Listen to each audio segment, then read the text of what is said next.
लग्न नावाची एक सगळ्यात मोठी जखम आहे. हळद कधी लावतात? लग्नाच्या आदल्या दिवशी. बरं दादा, तीच हळद गरम करून कधी लावतात? मार लागल्यावर. बरोबर बाबा, मार लागल्यावर. आणि कोणता मार लागल्यावर?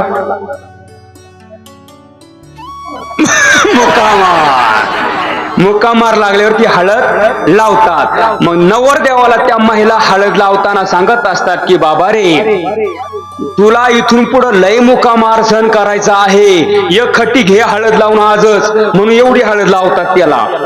किंवा लग्नाच्या दिवशी दादा तुम्ही नवरदेवाला फक्त राम राम घाला. राम राम नवरदेवा, एवढं फुल रेंज मध्ये असतं ते म्हणतो राम राम, फुल रेंज असते महाराज. त्याच नवरदेवाला तुम्ही 6 महिन्याने राम राम घाला. राम राम नवरदेवा, राम राम, लगेच एक काडीने उतरतो.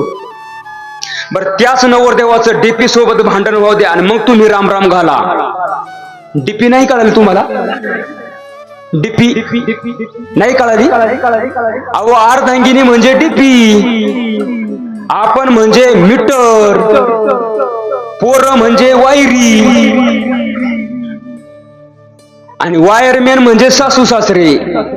डीपीत खोळंबा झाले तुम्ही, कुठं नाही आता डीपी वायरमॅन कडं. का बरं? कारण त्या डिपार्टमेंटचा माल असतो ना तो. बरोबर. मग त्याचं भांडण होऊ द्या, मग तुम्ही राम राम घाला. राम राम नवरदेवा. हो तो महाराज, मजाच राहिली नाही आम्हाला, पण पाया घाला सापता. मग आपण समजून जायचं हे कवरे क्षेत्राच्या बाहेरचं गिऱ्हाईक आहे.